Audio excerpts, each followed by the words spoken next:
Hello, my name is Kai, and I am a bit of a rambler. I like to travel, learn, and tell stories. And this week, I had a whole bunch going on. Hello to Ramble On, number something. I don't know. I don't keep track. I have to work that out afterward. Every single time I record something, I have to check back on what I already did. Otherwise, there would be no numbers on this episode. I don't even know what day it is or the date. That's a casualty of traveling abroad and not having to go to work ever. Anyway, let's get down to business. So, let me ramble on. I never learned how to play any musical instruments. And the one time I tried to learn guitar, my best friend made me feel like crap, so I stopped learning the guitar. And I finally learned how to play the tin whistle, which is like a cool recorder. It's what fawns play in 1960 Disney's cartoons. But when I was walking across Ireland, I didn't have a battery pack, and there's no outlets in Ireland, no public outlets. And so I was trying to think of a way to entertain myself without using my phone. And I thought, maybe you should learn a musical instrument because you've always wanted to and you still don't know any. And you're like an old person now. And I went to a music store. There was a tin whistle in Ireland, in the window, and I bought it and I started playing it. I played it for 3 months while I was walking north to south of Ireland, and it was awesome. Why am I talking about that? Oh, because I want to be in a band. I've never been in a band, and I grew up and all of my friends were in a band, and I was literally the only person of my close-knit group of friends. Actually, I had two of all of my private school friends. They were all in bands. And I wasn't in any, but I went to punk shows every week.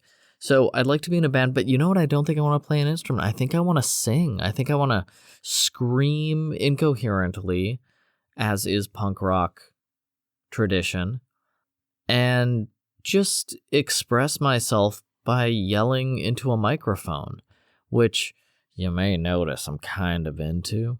So yeah, I kind of just want to find a band who just wants someone to be the front man, just wants someone to stand on stage who will pretend to care enough to scream the lyrics. I can do that.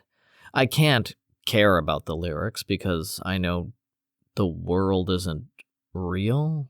Everything's temporary and changing all the time. But I can definitely perform funnily.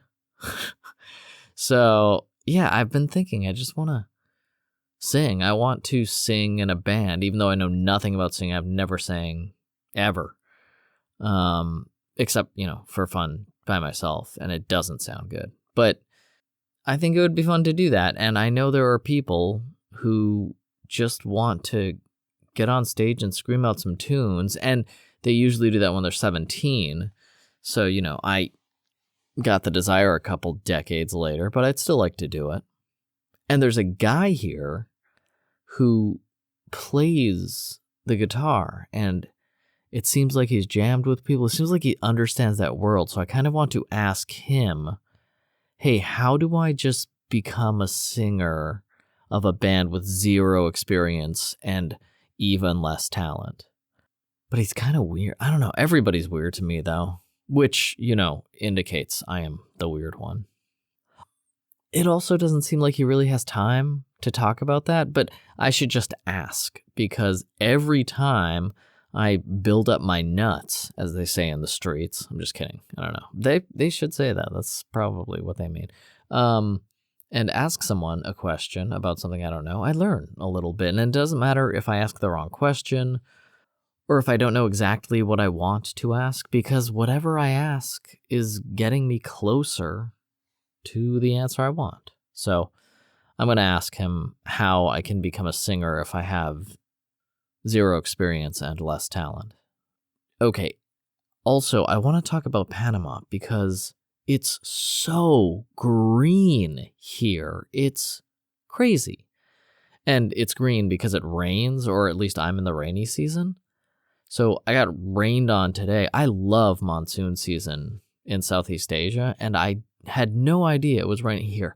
Also, there's 1,000 millimeters of rain in Seattle, and there's 500 millimeters in 1 month in Quetzaltenango.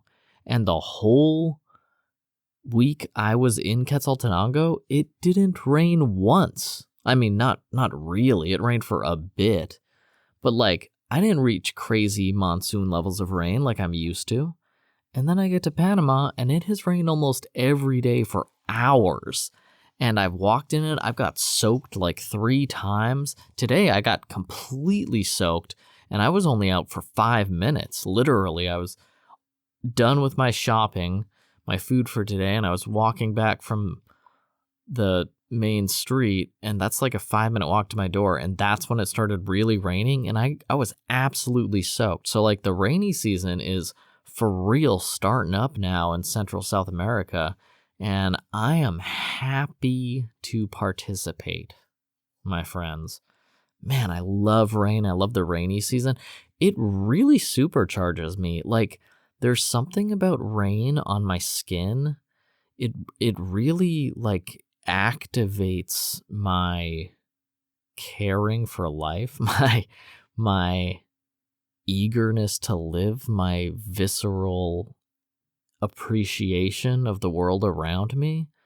I fucking love walking in the rain, and I love living in that moment. It's really interesting. Anyway, it's raining in Panama, and everything is green and beautiful. And the guitar guy, he's the guy that told me about the saltwater crocodiles, and I have walked up and down the area. He sees them every day, and I can't find one. And he's definitely telling the truth.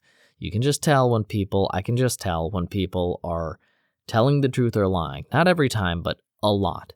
And the way he's saying he saw the crocodiles, he's telling the truth.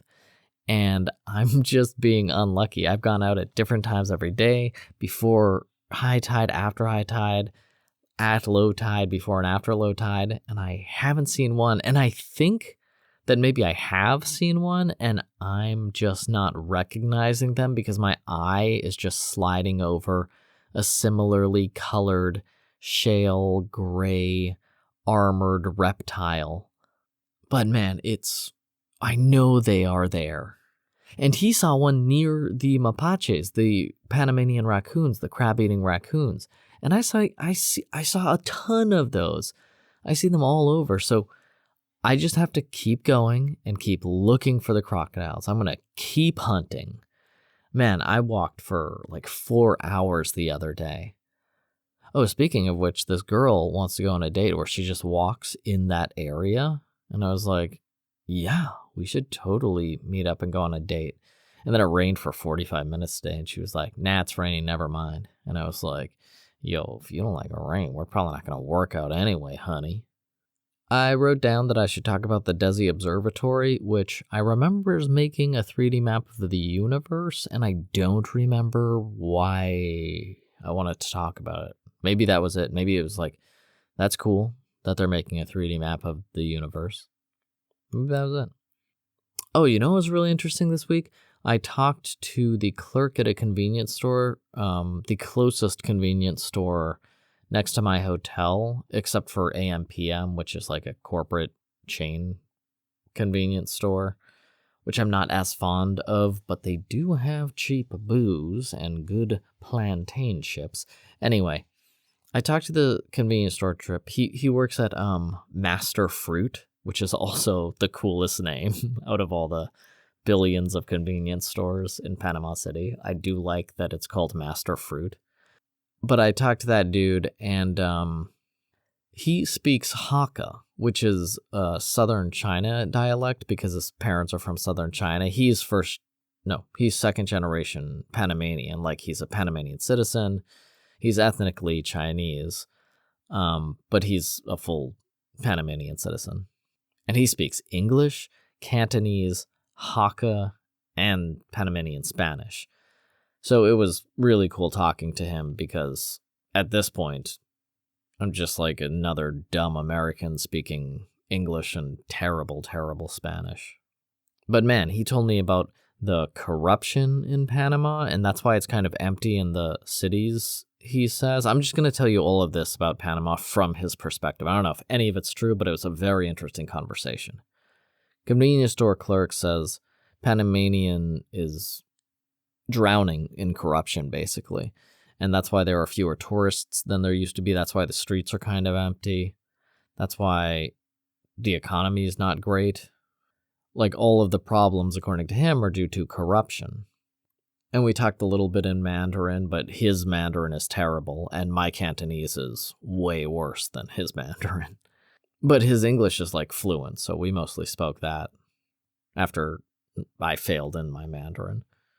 And it was just cool to meet someone from China. He had visited China, mostly the southern China, but it's just, China is the same size as the United States, and they use that scale. Also, Chinese people live in crowds. They hate living in rural areas. So, like, they live in cities, and they appreciate gathering together. So that leaves huge tracts of land, even in the cities, because they live in 30-story apartment buildings, 20 across, 10 deep. You can have 6,000 people living there, like, really easily. So these cities are incredibly dense, but because they like living in hives, like in very tight-knit community neighborhoods, you have huge areas left over for parks and shopping centers and malls. And so what the clerk said to me was when he visited China, he couldn't get over the size of community gathering points. Like, they have a pretty big mall here called Albrook Mall. Like, it's a very, very large mall, but it's the only one in the country. And in China, that giant mall is in every town and city. They have huge, huge malls, and if you're in some place like Beijing or Chongqing or any large city, they have multiple malls that take up blocks, like giant structures, maybe half a block. But half a block is large for a multi-story mall. So it was just cool talking about China with someone else again who had actually been there and could speak Chinese. So he had a unique, generally, but familiar perspective on visiting China that I could connect with. So it was pretty cool.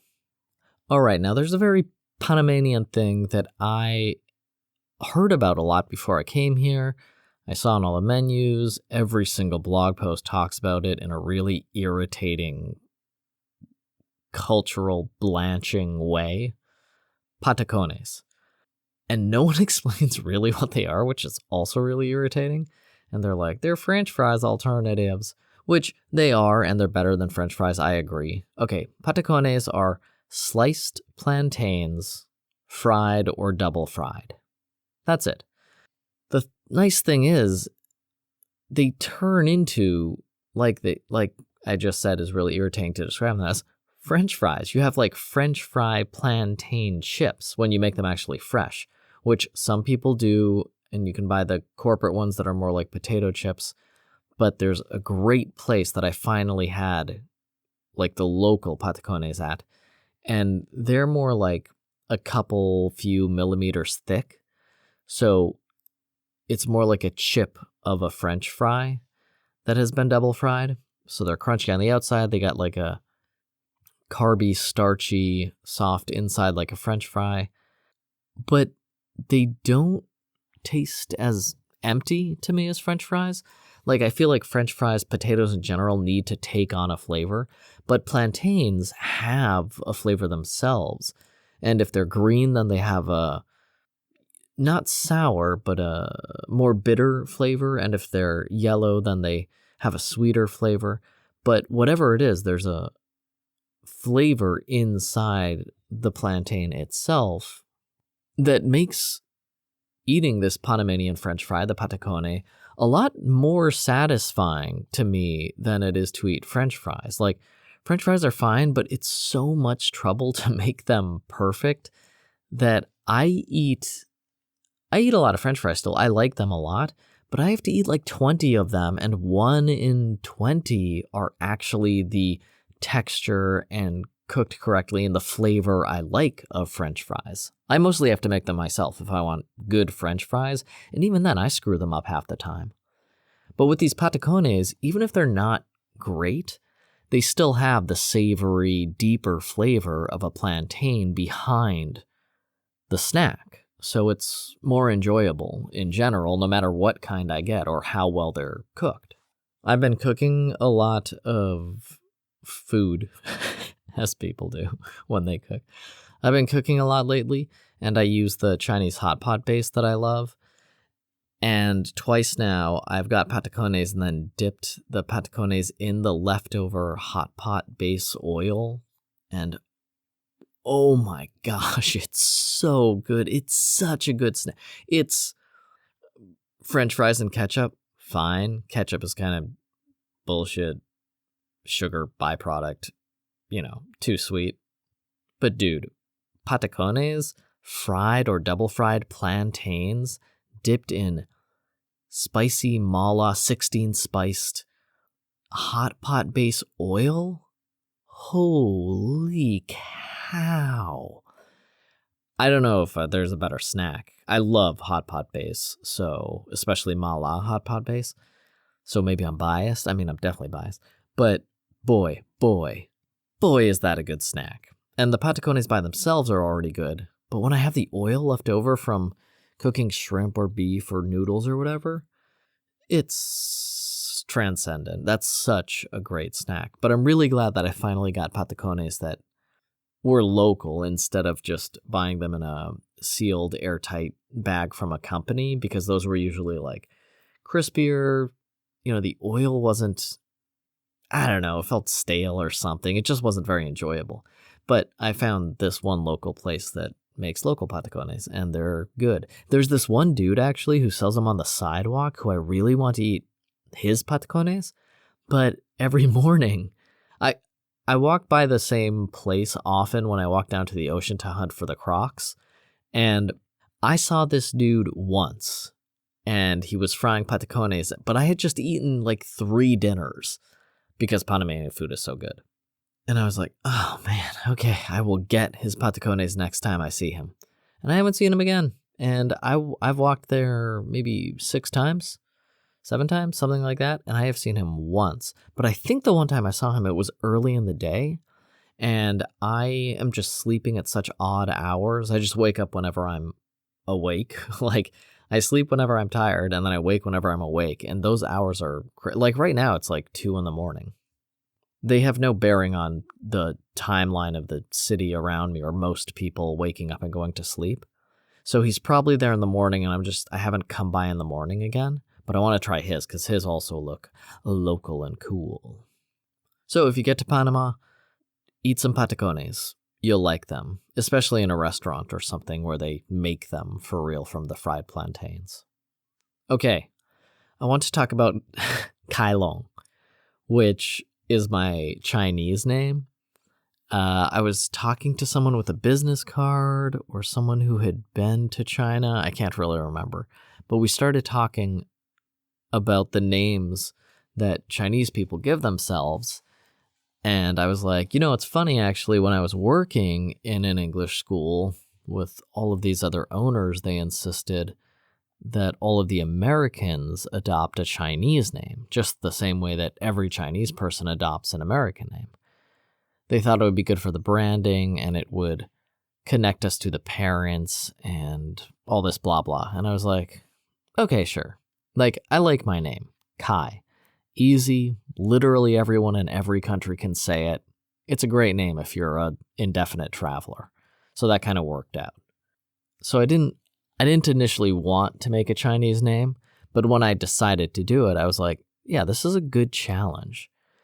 And I chose Kai because I looked up all the definitions of Kai, and there's a cool-looking character for Kai, and it's the first tone, robot, Kai, so Kai, and Kai means triumphant or victorious, and I was like, okay, that's pretty good. I can probably find a cool second name that works with Kai, and I looked for one that was like similar to my last name. I wasn't really worried about it. Started with an L, and I was like, okay, that's good. So I came, and there's an N in it, and like the sound was similar. It was close. Like, how do you say it? Like badminton and tennis, they're cousins. Like, it makes sense. If you were explaining badminton and tennis, anyone would understand why they fit together. So I chose Long, which means dragon. And it sounds similar enough to my last name, it just makes sense. Every Chinese person, when they heard my real last name and then my Chinese last name, Long, they were like, oh yeah, okay, that fits together very well. But every Chinese person who heard my Chinese name, Kai Long, triumphant dragon, also said like, that name's so cool. You chose that name because that sounds like a storybook hero name. Like, I don't know if that should be your name because it's so cool. And they weren't saying like I wasn't cool enough to have a cool name or whatever. They were just saying like that literally sounds like if you named yourself King Arthur or something. And I was like, okay, that's perfect. That's exactly the name that I want then. Triumphant Dragon. Like that's like Li Xiaolong, the Bruce Lee's Chinese name, was Little Dragon. Like he got this cool name and I took that name. And so when I gave out my business cards, Kai Long, Triumphant Dragon, was printed on them. Like that was my name on my Chinese business cards when I owned my schools, which I loved. Like I don't like business cards in general, which is a problem in like Japan because it's polite to give out business cards, but I'm just not comfortable with pretending that a human needs a piece of paper to display themselves. But in any case, I did agree to get them. And yeah, in Chinese, Kai Long means triumphant dragon. I had my phone number on it, and I think people called like twice, and I was like, you have to talk to my assistant. So nice. So nice to receive your call. Please never call me again, and talk to my assistant instead. I liked making up that name. I liked having that name. It was a cool set of Chinese characters. And I was just reminded of it, and I haven't thought about that in years. Because it was kind of like a fad idea. Like one of the owners was like, no, we should do it. And all the other Americans were like, you're right. We should get Chinese names. So it was like this brief, oh my God, what a good idea. And then we all got them, and it didn't matter at all because none of us are going to talk to the parents. Like, that's why we have a support staff to talk to the parents in the school. So it didn't really matter that we all made our names, but I'm still glad I did because it was fun to come up with it, and it's a cool name. Kai Long, Triumphant Dragon. And I really liked receiving, like, that sounds like a knight who, like, fought dragons, or, like, sounds like a historical legend from China's past. What else? What else went on this week? I did, like I mentioned, talk to John again, who sees Crocs every day. And yeah, I've just been going out every day and I haven't found any yet. And the moral of that story is that I'm going to keep going out and looking for them. You know what? Okay, the next thing is I mentioned Master of None last week, and that was halfway through the first season, maybe on the second season. Like, it was pretty early in the series. Still very well done, very funny. I liked the characters. It felt mostly normal. It felt better than most sitcoms or comedy dramas, but it felt like a comedy show. It felt like a pretty normal comedy show that had elevated moments. And then I watched the second season, and I finished that this week, and I was like, "Ooh, okay, they're definitely doing something different here." I really like they're diving into the cultural differences of first and second generation, ethnic minorities in the United States, immigrants, and the stories aren't revolving as much around the main characters from the first season. It was still mostly around the first characters, but there were episodes that weren't about them, and I kept expecting a couple characters from the first season to come back, and they never did, and it didn't seem weird because the stories got so much bigger and so much more real. It was still a comedy drama, but the stories were unique because they were human, because they were real stories about people. The second season really surprised me. It really matured. Like, the writing, the atmosphere, the feel, the look of the show, everything matured in the second season.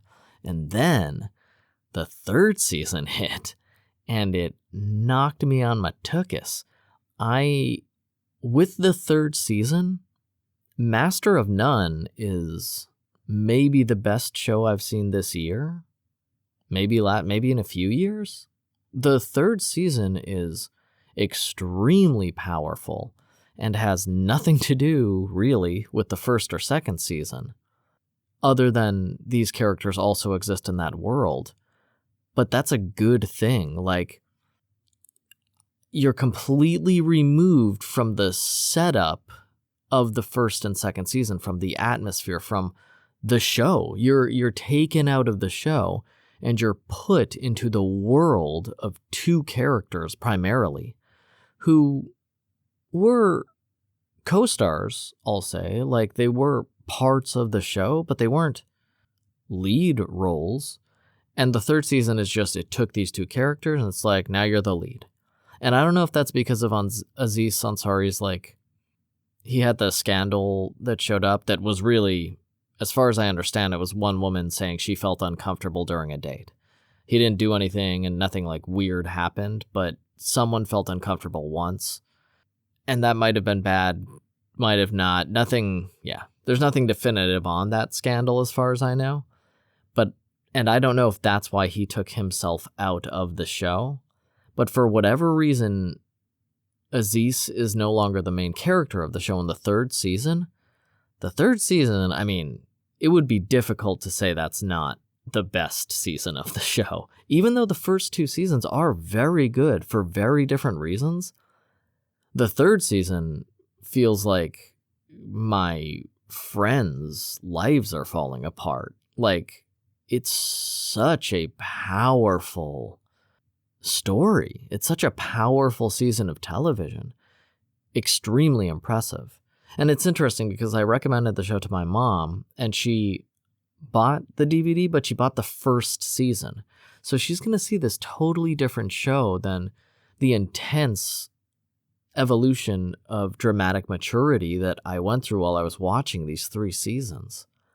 If you haven't seen Master of None from 2015, starring and created and written by Aziz Ansari and his friend, Alan Yang, I think it is, you should watch it because it's great. And it's very fun. If you just want fun comedy, check out the first season. You'll have fun. It's great. If you're interested in the immigrant story in America, they introduce it so well without sounding like they're pedantically talking down to other Americans. Like, yeah, that's right. My father was a first generation. Here I am, and now I have to struggle. Like, it's not an irritating lecture of a TV show, which certainly happens with less maybe talented writers or maybe writers that get too caught up in the lecture, the educational aspect of the immigrant, and they forget they have a show to make. Like, Americans know the country was founded on immigrants, but if you're going to explain that in a comedy drama, then you have to still make it an entertaining show. And this show, Master of None, does that extremely well. It's very emotional, but it's still very fun to watch the interactions between the first and second generation of immigrants who came to America. Also, Aziz Ansari has his own parents in the show, as far as I understand. And his dad is so funny. His mom seems like she doesn't want to be on camera, and that's also funny in its own way. But his dad is genuinely funny and is a great part of the show. So let's move on. I'm getting healthy again. Started running. I'm still doing exercises. It's been a long time now. When did I start doing the push-ups and sit-ups? Guatemala. I guess it's been like 3 or 4 months. I'll say 3 months because I don't know if it's been longer. But every day I've been doing 37 push-ups and 37 sit-ups for at least 3 months now. And man, do I feel better. I feel so much stronger than I have in so long. And just, my body should be stronger. Like, I use my body as if it's strong, but because I'm so used to my body being strong, I've been lazy for years, and I'm still using it without preparing it for the rigors of exercise that I'm going to use it for every day. So it feels good, it feels healthy that I've finally been exercising again regularly, and it's made a complete change in my physical appearance. I mean, to me, I can see it. I don't know if it would look like from the outside if you would notice, but I just feel, and to me, look so much healthier and robust and capable. Yeah, I feel much healthier, and I'm really glad I'm still exercising. Like, it, yeah, my body just feels better. It's really interesting too, because I got like these heat rashes, which is, for me, if I don't drink enough water and I walk around in the heat long enough, I get like blooms of red rash on my legs usually, rather than my arms. But it feels like my body's actively responding to changes within itself much faster and much more proactively than it was before. And when I drank water and walked around for 4 hours, I didn't get those heat rashes. Maybe it's just that I'm paying more attention and I understand my body better since I started noticing things about it. But yeah, it's really interesting to just feel holistically like my whole body is healthier than it has been in a very long time. Talk about that. Garlic is only 10 cents a bulb here. So I bought one sleeve of it that has like 12 bulbs inside for $1.25 or something like that. And every time I stir fry something or make my noodle dish, I also put in a whole bulb of garlic. Because when you steam it, they're just soft, tasty. Garlic, soft, delicious. So I've been eating a lot of garlic, and I certainly think that doesn't hurt the healthy I've been feeling. Well, I have more to talk about, but I'm already stretching this out, so I'm going to get back to you on the next one with some interesting things that happened regarding my stay here. So thank you so much for listening. I love that more people are listening to the podcast, and not a ton more, but it looks like a couple more people are listening every week. And, even if no one more is listening, I just love that some people get to follow along on this fun travel story that's completely open-ended. I don't know what's going to happen next week, much less next year. But I love sharing these stories, and if you are listening, thank you so much for listening. I will talk to you very soon. You'll hear from me real soon. If you want to talk to me, you can hit me up a bit of a rambler at gmail.com or all the socials. Beep, bop, boop. End of transmission.